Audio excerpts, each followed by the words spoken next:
Kubera channel స్వాగతం అండి. So ముందుగా మనం వచ్చేసి ఒక 5 సెకండ్స్ మౌనం పాటిద్దాము. ఎందుకంటే మనకి డాక్టర్ మన్మోహన్ సింగ్ గారు ప్రధానమంత్రిగా పనిచేసిన డాక్టర్ మన్మోహన్ సింగ్ గారు మనకి అస్తమించడం చూస్తున్నాము 26th December. So doctor Manmohan Singh గారి గురించి మనం ఎంత చెప్పినా తక్కువేనండి. ఎందుకంటే ఇతను is the 4th longest serving prime minister after Nehru గారు కానివ్వండి, ఇందిరాగాంధీ కానివ్వండి, లేకపోతే మనకి నరేంద్ర మోడీ గారు కానివ్వండి. సో వీళ్ళ తర్వాత లాంగెస్ట్ సర్వింగ్ ప్రైమ్ మినిస్టర్ అన్నట్లు మనం చూస్తున్నాము. సో ఇతను గ్రేట్ మనకు వచ్చేసి చూసినట్లయితే not only politician, great economist, academic and bureaucrat అన్నట్లుగా మనం ఇక్కడ చూస్తున్నాము. ఓకే, సో అందువల్ల జస్ట్ ఒక 5 సెకండ్స్ మనం వచ్చేసి మౌనం పాటిద్దాం.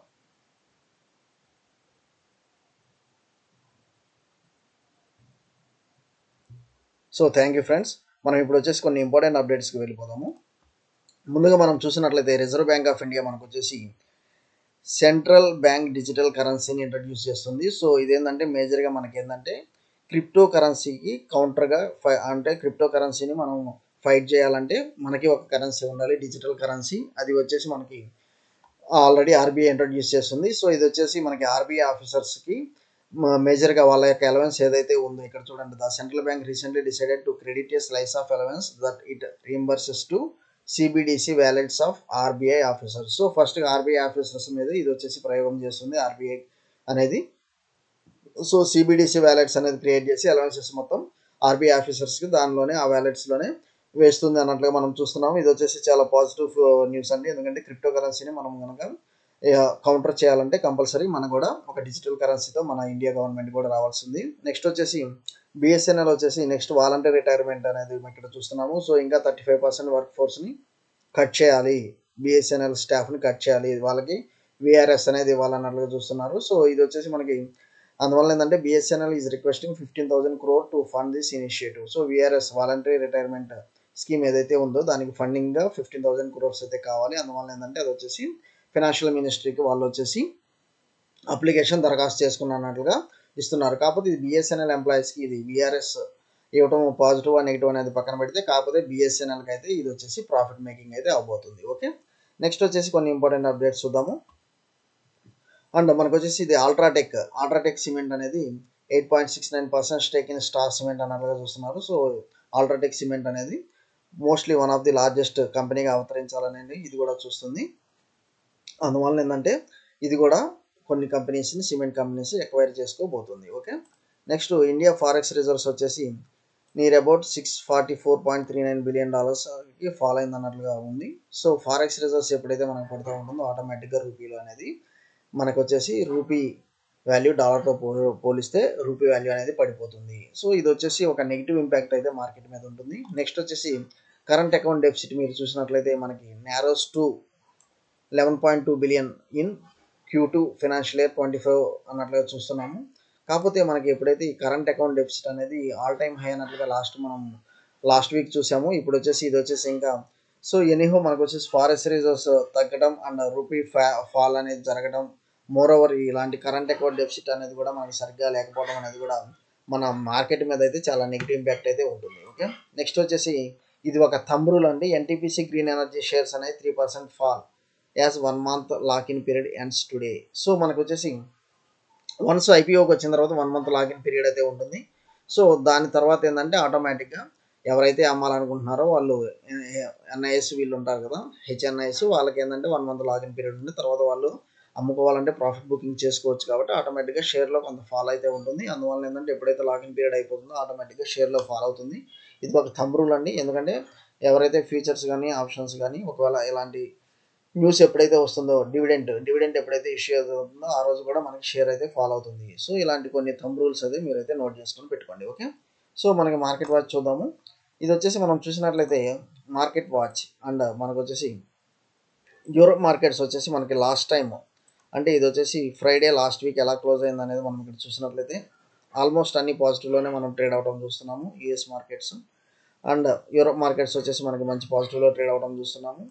And more over US futures ఎలా ట్రేడ్ అవుతున్నాయి అనేది కూడా మనం ఇక్కడ చూస్తాము. యుఎస్ ఫ్యూచర్స్ మనం ఇక్కడ చూసినట్లయితే మేజర్గా మనకు వచ్చేసి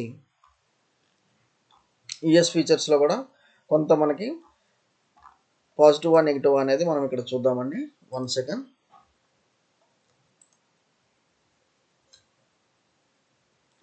సో యూఎస్ ఫీచర్స్ మనము ఇక్కడ చూసినట్లయితే మనకు కొంచెం టైం పడుతుంది.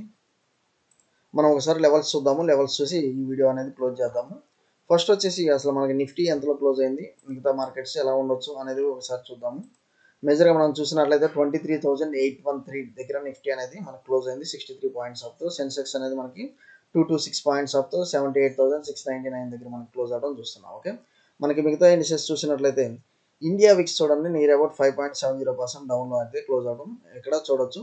అండ్ మిగతా ఇండిసెస్ మనకి బ్యాంక్ నిఫ్టీ కానివ్వండి, అండ్ నిఫ్టీ కానివ్వండి, అండ్ నెక్స్ట్ వచ్చి సెన్సెక్స్ కానివ్వండి, ఫిన్ నిఫ్టీ కానివ్వండి, ఇవన్నీ మనకు వచ్చేసి పాజిటివ్లో ట్రేడ్ అయింది. మిడ్ క్యాప్ నిఫ్టీ కొంత నెగిటివ్లో అయితే ట్రేడ్ అవడం చూస్తున్నాం. ఓకే, 23,810 దగ్గర ఈ లెవెల్స్ అయితే మనం ఒకసారి గుర్తుపెట్టుకుందాం. మనం ఇప్పుడు చార్ట్ ట్రేడింగ్ వెళ్ళిపోదాం. ఓకే, సో మనకి ఏదైతే మనం అనుకున్నామో మీరు ఇక్కడ చూసినట్లయితే ఒక 50 పాయింట్స్ మనం స్టాప్ లాస్తో మీరు ట్రేడ్ తీసుకోమన్నాను. వన్స్ ఇది కనుక అప్ సైడ్ మూమెంటం అవుతుంటే మాత్రం 23,900 లెవెల్స్ దాకా వెళ్ళింది. సో ఆల్మోస్ట్ నేను 50 పాయింట్స్ 23,800 అనుకున్నాను, కాకపోతే ఇది చాలా హైకి వెళ్ళి మళ్ళీ అగైన్ మనకి ప్రాఫిట్ బుకింగ్ అయితే జరిగింది. సో ఎక్కడైతే మార్కెట్ అనేది ఇక్కడ చూడండి, ఎక్కడైతే మార్కెట్ అనేది స్టార్ట్ అయిందో మళ్ళీ అగైన్ క్లోజింగ్ కూడా మనకి ఆల్మోస్ట్ ఆ లెవెల్స్ దగ్గరే క్లోజ్ అయింది కాబట్టి. సో ఇప్పుడు వచ్చేసి మనకి ఇక్కడ ఈఎంఏ చార్ట్ అనేది క్లియర్గా కనిపిస్తుంది నాకు. ఓకే, ఈఎంఏ చార్ట్ అనేది క్లియర్గా కనిపిస్తుంది నాకు. ఈ ఎంట్రీ అనేది ఇచ్చేసింది అండ్ నేను వచ్చేసి ఇది స్టాప్ లాస్ తీసుకుంటున్నాను. సో రేపు నేను ట్రేడింగ్ ఎలా చేయబోతున్నాను అని చూస్తున్నాను. నాకు ఈఎంఐ చార్ట్ ద్వారా ఇక్కడ వచ్చేసి నాకు ఎంట్రీ ఆల్రెడీ ఇచ్చింది 23,800. సో అందువల్ల నేను ఏంటంటే యాజ్ లాంగ్ యాజ్ దీని అప్ సైడ్ నేను ఎంట్రీనే తీసుకుంటాను అండ్ స్టాప్ లాస్ వచ్చేసి 23,800 లెవెల్స్ తీసుకుంటాను. సో నాకు టార్గెట్ వచ్చేసి 23,940 లెవెల్స్ అనేది క్లియర్గా కనిపిస్తుంది.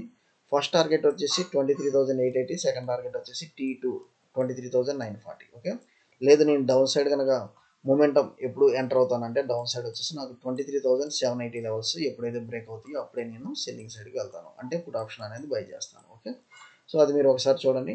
సో నాకు వచ్చేసి టార్గెట్ వచ్చేసి నాకు 23,700 first target. Okay, and second target వచ్చేసి నాకు 23,640 లెవెల్స్.